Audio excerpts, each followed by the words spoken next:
Hey guys, Shubham here.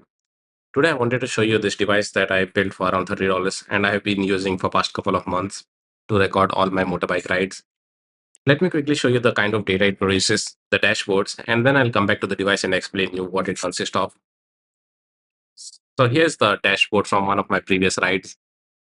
We can see it can log the total kilometer, a bunch of full data like lean angle, the routes, rough patches, etc. So this device consists of ESP32 C3 as a microcontroller. I've got a SD card module that logs the entire ride data like GPS coordinates, IMU data, and later on we just plug this device into my computer and run a script to generate the dashboard. We have got a GPS module. This is TPS. It's a drone GPS. Pretty good. I have got RTC, the real-time clock. It lets me log each of the event when it happened, at what time it happened. Even when my bike is off, it can still maintain the time. I have got IMU. This is GY87. This lets me record the lean angles, how fast I'm accelerating, deaccelerating. That is how fast I'm braking. And it also enables me to record rough patches, like if there is too much vibration, what kind of road it is, and other data like that. So in together, it costs somewhere around $30. And how I have mounted to my bike is like under my seat, I have got a USB charger connected to my battery, which powers this ESP32, and it just sits under there. So every time I start my bike, it automatically turns on, starts recording, and every time I turn off, the ride is already saved, which I can review later. Back to the dashboard, I'll show you few cool things. The dashboard, like if you go to this route, you can see where you started, where you ended. That is one thing. But if you zoom in, you can see the speed you were at. Like I have got slow, fast. It's hard to zoom with my trackpad, but yeah, here.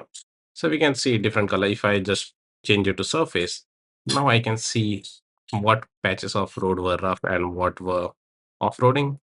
So something like here, I can see this orange thing. Everything marked in orange was rough road. Everything green is smooth road. Similar way, I can see the lean angles, like every corner, how much my bike leaned and how I'm performing on the corners. GPS fix is just a debugging data. It lets you see which patches of the road you lost connection. That is, you lost the satellite. And we can turn off jolt. Jolt is basically every pothole you hit. And we can also see this cool data over here. You can see at how many kilometers, for how long the path was bent. Over here, we can see at around 507 kilometers, I had to off-road for around 6 kilometers. And we can also record the rough patches.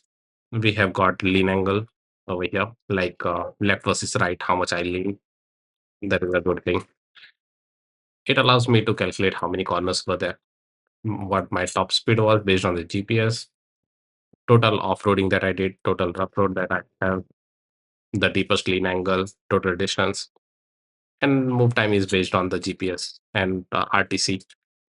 I built this device with one thing in mind. I have always wanted to gather a lot of data after I'm riding. While riding, you're enjoying. You are paying attention. Maybe you hit a pothole, you hit rough patch of the road. But when you come back home, you don't remember where it was. And maybe even lean angle. Like let's say, you were cornering, but you don't know if you were performing good or bad compared to the last time. It's all statistical data. Like if you wanted to know how many stops you took, where you can improve, uh, you can just feed the entire data to any of the AI agent and it can derive meaningful content out of it. It can build you charts, it can build you a lot more to analyze. And you can also compare it with your previous rides, how you were doing. So that's all. It's pretty cheap device and it has helped me to record a lot of rides.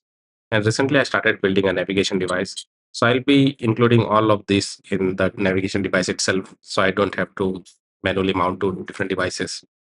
So that's all. Let me know if you have any questions.